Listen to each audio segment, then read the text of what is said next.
Radical changes inside the British monarchy right now, but some people are suggesting it's not for the better. As ever, let me explain.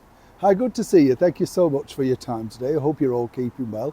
And as ever, thank you for getting so involved in all the videos and all the news pieces and everything that I put together. So glad you enjoyed them. By the way, you got a lot of response about Larry being dissed by that Scottish minister. Shocking. Absolutely. How dare you speak about Larry like that, Ian Murray? Yes, we've got your card marked, haven't we?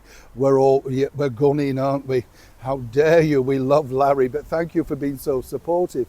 Now, as you know, the monarchy has radically changed in the short demise of our wonderful monarch, Queen Elizabeth II. 70 years on the throne, she did things that actually had been in place for so many decades that, she didn't really want to move them along. Fast forward, and we've recently just seen a wonderful video with Catherine and William, the Prince and Princess of Wales, being more open than ever before. But is it the good thing?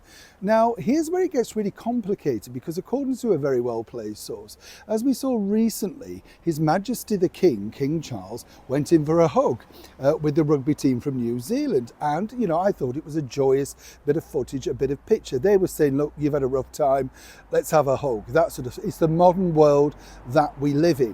And if you remember, Meghan Markle claimed that, the royal family were huggers, they weren't tactile people, and she found that to her own detriment when she first met William and Catherine. And I said to you before, that's not really the case. They'd be more modernised. But let me explain. The Queen didn't like this at all. She didn't really want to be tactile. She felt it had to be proper and in its place.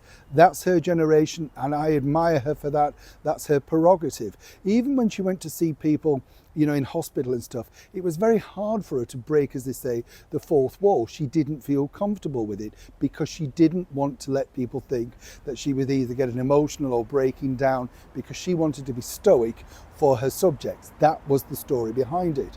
But now, because Charles is becoming a hugger and a lot more tactile and, right on that sort of stuff, even apparently the Princess Royal, Princess Anne, her Royal Highness Princess Anne, basically has said, not for me. And it's fascinating to think, isn't it? Because the Princess Royal is one of these people that you really would love to get a huggy picture with. She's a lovely lady, very sweet, down to earth, hard working, all of that sort of stuff.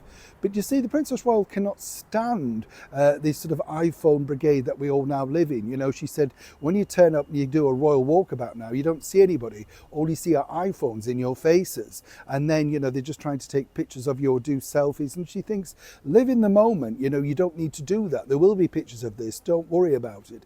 But this is the generation we're in.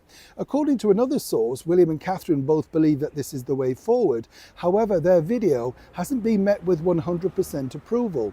A lot of people think that they are sort of making it too schmaltzy and too accessible, and should it be?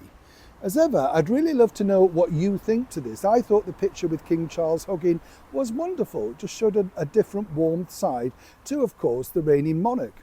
And apparently his motto is, life's too short. Let's live, let's embrace, and let's be kind to each other. I'm not saying Her Majesty the Queen wasn't. It was simply a different time. But is it the right time to move on doing this? Please, as ever, like and share and comment respectfully. Neil Sean in the very heart of Yorkshire.